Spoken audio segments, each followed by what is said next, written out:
மாம்பழம் மாம்பழம் மெல்கோவா மாம்பழம் சேலத்து மாம்பழம் நீ. வணக்கம் வணக்கம், எல்லாரும் எப்படி இருக்கீங்க? Welcome to Sandit Bits. என்னங்க பாட்டு சூப்பரா? ஸோ பாட்டை வச்சே கண்டுபிடிச்சிருப்பீங்க. இன்னைக்கு நம்ம மாம்பழ டிஷ் தான் பண்ண போகிறோம். ஸோ என்ன பண்ண போகிறோம் மாம்பழம் வச்சு அப்படின்னு பார்த்தீங்கன்னா, ஒரு வெஸ்டர்ன் டைப் சீஸ் கேக் பண்ண போகிறோம். அதை நான் வந்து குட்டி குட்டியான டெசர்ட் சைஸ் ஷார்ட்ஸ் அப்படிங்கிற மாதிரி பண்ணியிருக்கேன். நீங்கள் வேணும்னா பெரிய சைஸ் சர்விங் கூட பண்ணிக்கலாம், பட் குட்டி சர்விங் சாப்பிட்டாலே நமக்கு சூப்பராக இருக்கும். ஸோ அதுக்கு என்னென்ன பொருட்கள் வேணும்னு முதல்ல பார்க்கலாம் வாங்க. முதல்ல சீஸ் க்ரீம் எடுத்திருக்கோம். நான் இந்த ஒரு கப்பு அளவுக்கு அதை ஒரு பவுலில் போட்டு ரூம் டெம்பரேச்சருக்கு நல்லா கொண்டு வந்து அதை சாஃப்டாக ஆக்கி வச்சுருக்கேன். இதுக்கப்புறம் ஒரு கப் அளவுக்கு சுகர், ஒரு கப் கூட இல்லை, அரை கப்பு போதும், அதை நல்லா பொடிச்சு வச்சுருக்கேன். நல்லா நைஸாக பொடிச்சிக்குங்க.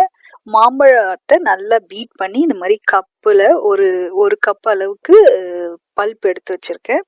அப்புறம் வெனிலா எக்ஸ்ட்ராக்ட், அப்புறம் ஹெவி விப்பிங் க்ரீம். இதை வந்து விப்பிங் க்ரீம் வந்து நாமளே பண்ண போகிறோம்.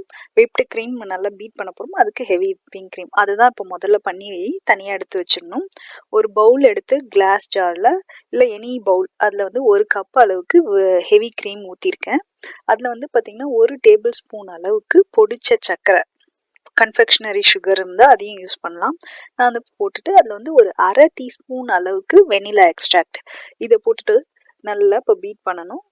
நீங்கள் சுகர் உங்களுக்கு இன்னும் கொஞ்சம் ஸ்வீட்டாக வேணும்னா இன்னும் கூட சுகர் ஆட் பண்ணிக்கலாம், பட் எனக்கு வந்து மைல்டு ஸ்வீட் போதும், அதனால நான் வந்து ஒரு டேபிள் ஸ்பூன் அளவுக்கு ஆட் பண்ணியிருக்கேன். இதுக்கு பார்த்தீங்கன்னா ஸ்டோர் பாட் விப்டு க்ரீம் கூட நீங்கள் யூஸ் பண்ணலாம், ஆனால் அப்போ வந்து நமக்கு ஜெலட்டின் போட்டால் தான் வந்து சீஸ் கேக் செட் ஆகும். அதனால தான் ஐ ப்ரிஃபர் வீட்லேயே விப்டு க்ரீம் பண்ணுறது.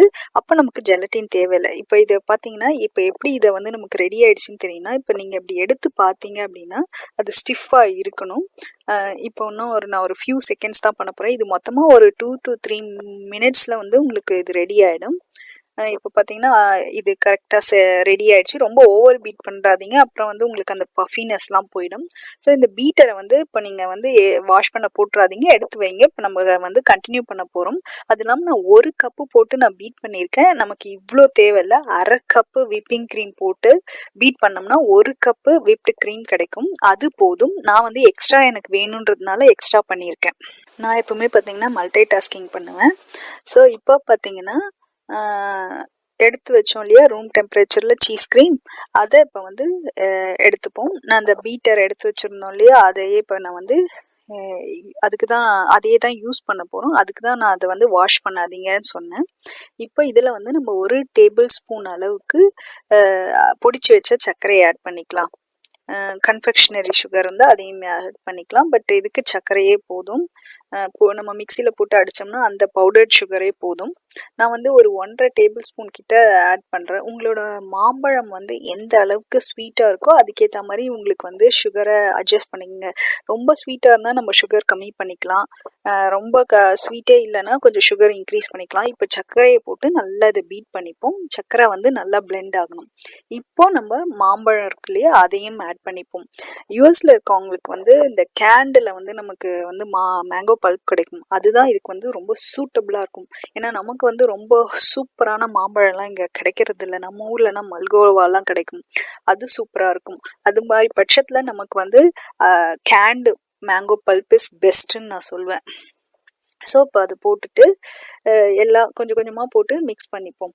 ஒரு கப்பு அளவுக்கு, ஒரு 3/4 to 1 கப்பு போதும் மேங்கோ பல்ப்பு போட்டு இதையும் சேர்த்து எல்லாத்தையும் சேர்த்து நல்லா பீட் பண்ணிப்போம். சர்க்கரை கரைஞ்சி நல்லா இது வந்து ஸ்மூத் டெக்ஸ்சருக்கு வரணும். பார்த்தீங்கனாலே ஒரு மினுப்பு வரும், அந்த அளவுக்கு பீட் பண்ணிப்போம். இப்போ வந்து டேஸ்ட் பண்ணி பாருங்கள். உங்களுக்கு சுகர் போதும்னு நினச்சிங்கன்னா விட்டுருங்க. எனக்கு பத்தலை சுகர், ஏன்னா நான் வந்து ஃப்ரெஷ் மாம்பழம் இன்னைக்கு யூஸ் பண்ணேன், அது அவ்வளோவா ஸ்வீட்டாக இல்லை, அதனால நான் இன்னும் கொஞ்சம் சுகரை ஆட் பண்ணிக்கிறேன். இப்போ அதையும் போட்டு நல்லா இதை பீட் பண்ணிப்போம். ஸோ இதுக்கு பார்த்தீங்கன்னா ஒரு 2 to 3 மினிட்ஸ் ஆகும். இப்போ ரெடி ஆகிடுச்சு. இப்போ இந்த பீட்டரை எடுத்து வச்சலாம். இனிமேல் நமக்கு இந்த பீட்டர் தேவையில்லை. இப்போ பார்த்தீங்கன்னா நம்ம விப் பண்ணி ஃப்ரிட்ஜில் எடுத்து வச்சுருக்கோம் இல்லையா, அந்த விப்பிங் க்ரீமை இதில் ஃபோல்ட் பண்ண போகிறோம். மிக்ஸ் பண்ணலை, ஃபோல்டு பண்ண போகிறோம். மிக்ஸ் பண்ணோம்னா இது தண்ணி ஆகி கேக் வந்து ஃப்ளாட் ஆகிடும். அதனால் நம்ம இது வந்து ஒரு 2 பேட்சஸாக இதில் மிக்ஸ் பண்ணி மொத்தமாக ஆட் பண்ணாதீங்க, பாதி போட்டு முதல்ல ஃபோல்ட் பண்ணுங்கள். ஸோ ஃபோல்ட் பண்ணுறது எப்படி பண்ணோன்னு பார்த்தீங்கன்னா, இந்த கேபிட்டல் ஜி மாதிரி போட்டு ஃபோல்ட் பண்ணிகிட்டே இருங்க. ஸோ இப்போ பாதி போட்டு நல்லா மிக்ஸ் ஆகிற அளவுக்கு, இதுக்கு கொஞ்சம் டைம் ஆகும், கொஞ்சம் பேஷன்ஸாக பண்ணணும், ரொம்பலாம் இல்லை. நான் மிக்ஸ் பண்ணுற டைமை கம்பேர் பண்ணும்போது இதுக்கு ஒரு ஃபியூ மினிட்ஸ் எக்ஸ்ட்ரா ஆகும், அவ்வளோதான். ஸோ ஃபோல்ட் பண்ணுங்கள். பாதி ஃபோல்ட் பண்ணியாச்சு. இப்போ நமக்கு மிச்ச பாதியும் போட்டு நம்ம ஃபோல்ட் பண்ணிடலாம். இப்போ பார்த்தீங்கன்னா எல்லாத்தையும் போட்டு மிக்ஸ் பண்ணதுக்கப்புறம் நம்ம மிக்ஸ் பண்ண பார்த்தீங்கன்னா அப்படியே இது வந்து ஒரு ஷைனி லுக்கில் சூப்பர் பஃபியாக மூஸ் மாதிரி வரும். அதை இப்போ எடுத்து வச்சிடலாம். இப்போ இதுக்கு வந்து நம்ம கப்பில் போடுறதுக்கு ஒரு பேஸ் ரெடி பண்ண போகிறோம். நான் வந்து ஏற்கனவே மேங்கோ கப் கேக் வச்சுருந்தேன். இப்போ அதை தான் நான் பேஸாக போட்டு பண்ண போகிறேன். நீங்கள் கப் கேக் போடணும்னு அவசியம் இல்லை. நீங்கள் எனி குக்கீஸ் இருந்துச்சுன்னா க்ரம்பிள் பண்ணி அதில் கொஞ்சம் பட்டர் மிக்ஸ் பண்ணி அடியில் லேயர் மாதிரி போட்டுக்கலாம். இல்லை இதுக்கு குட்டே குக்கி நல்லாயிருக்கும். இல்லை any sweet cookie, sugar cookies எதுவுமே இல்லைன்னா கிரகாம் கிராக்கர்ஸ் இருந்துச்சுன்னா அதையும் கொஞ்சம் சுகரையும் மிக்ஸ் பண்ணி அதில் கொஞ்சம் பட்டர் போட்டு அது பண்ணிக்கலாம். பட் எனக்கு பிடிச்சது வந்து பார்த்திங்கன்னா கேக் வந்து சூப்பராக இருக்கும். இப்போ நான் அதை வந்து கேக்கை வந்து க்ரம்பிள் பண்ணிட்டேன். இப்போ நான் இந்த மாதிரி குட்டி குட்டி ஷார்ட் கிளாஸஸில் போட்டு அதை போட போகிறேன். நீங்கள் இந்த மாதிரி ஷார்ட் கிளாஸ் தான் போடணும்னு அவசியம் இல்லை. உங்களுக்கு எனி கண்டெய்னர் எது வேணுமோ அதில் இந்த வந்து பேஸை வந்து போட்டுக்கலாம். கீழே போட்டுட்டு எல்லாத்தையும் ஃபில் பண்ணிவிடுங்க. நீங்கள் இந்த மாதிரி கேக்லாம் பண்ணும்போது கொஞ்சம் கேக் எடுத்து ஃப்ரீசரில் கூட போட்டு வச்சுக்கலாம். போட்டுட்டு என்ன பண்ணுங்கள், இன்னொரு கப்பை வச்சு இப்படி லைட்டாக ஒரு ப்ரெஸ் கொடுத்திங்கன்னா அது கீழே அழகாக போய் ஒரு கேப்லாம் இல்லாமல் அழகாக உட்காந்துரும். நமக்கு வந்து அந்த ஒரு கீழே ஒரு பேஸ் ஒன்று கிடச்சிடும், க்ரஸ்ட்டுன்னு சொல்லுவாங்க. அந்த க்ரஸ்ட் கிடச்சிடும். ஸோ இப்போ பார்த்திங்கன்னா நான் வந்து இதை வந்து பைப்பிங் பேக்கில் ஃபில் பண்ணி வச்சுருக்கேன். அதை வச்சு போட்டு ஷார்ட் கிளாஸஸில் எல்லாத்தையும் இப்போ வந்து ஒரு 3/4 நான் ஃபில் பண்ண போகிறேன். இப்போ எல்லாத்தையும் ஃபில் பண்ணிடலாம். நான் ஏன் பைப்பிங் கிளாஸில் பண்ணுறேன்னா, அந்த ஸ்பூனிங் பண்ணும்போது இந்த குட்டி கண்டெய்னரில் பண்ணுறது வந்து கொஞ்சம் மேலெலாம் சிந்தி கொஞ்சம் அசிங்கமாயிடும். ஸோ இதை வந்து பைப்பிங் பேக்கில் போட்டோம்னா நமக்கு ஒரு நீட் லுக்கு கிடைக்கும். ஸோ ஒன்று ஒன்றா இந்த மாதிரி ஃபில் பண்ணி எல்லாத்தையும் கடன்னு ஃபில் பண்ணிடலாம். உங்களுக்கு பைப்பிங் பேக்கில் எப்படி ஃபில் பண்ணுறதுன்னு நான் காமிக்கிறதில்ல. இப்போ வந்து செகண்ட் டைம் ஃபில் பண்ணும்போது நான் உங்களுக்கு எப்படி ஃபில் பண்ணணும் அப்படின்னு காமிக்கிறேன். ஸோ இப்போது எல்லாத்தையும் ஃபில் பண்ணிடலாம். கொஞ்சம் வெயிட் பண்ணுங்கள், கடன்னு நான் எல்லாத்தையும் பண்ணிட்டு வரேன். ஸோ இது மாதிரி நான் பண்ணப்போ இந்த அளவுக்கு பார்த்திங்கன்னா எனக்கு இது மாதிரி ஒரு 12 ஷார்ட் கிளாஸஸ் வந்துச்சு. ஸோ இப்படி தான் ஒரு பெரிய டால் கிளாஸு இல்லை எனி கண்டெய்னர் எடுத்துக்கோங்க. அதில் வந்து இந்த பைப்பிங் பேக்கை இப்படி மடித்து இப்படி உள்ளே போட்டுட்டு அதுக்கப்புறம் நம்ம அந்த ஃபில்லிங் எடுத்து இதில் போட்டிங்கன்னா உங்களுக்கு ஈஸியாக இருக்கும் பைப்பிங் பேக்கில் போடுறது.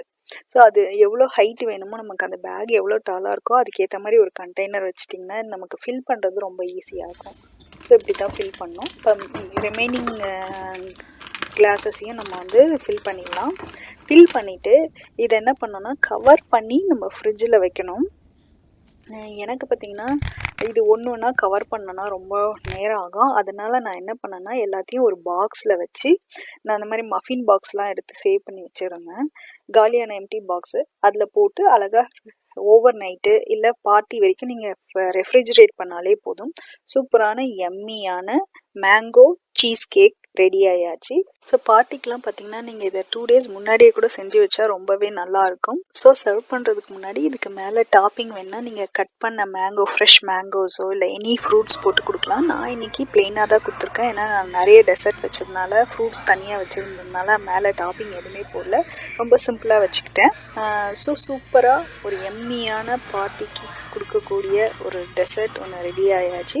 இந்த ரெசிபியை நீங்களும் வீட்டில் செஞ்சு பார்ப்பீங்கன்னு எதிர்பார்க்குறேன். உங்களுக்கு இந்த ரெசிபி பிடிச்சிருந்துச்சுன்னா லைக் பண்ணுங்கள், ஷேர் பண்ணுங்கள், மறக்காமல் சப்ஸ்கிரைப் பண்ணாட்டி சப்ஸ்கிரைப் பண்ணுங்கள். அடுத்த வீடியோவில் உங்களை சந்திக்கும் வரை உங்களிடமிருந்து விடைபெறுவது சாண்டி பிட்ஸ். நன்றி, பாய்.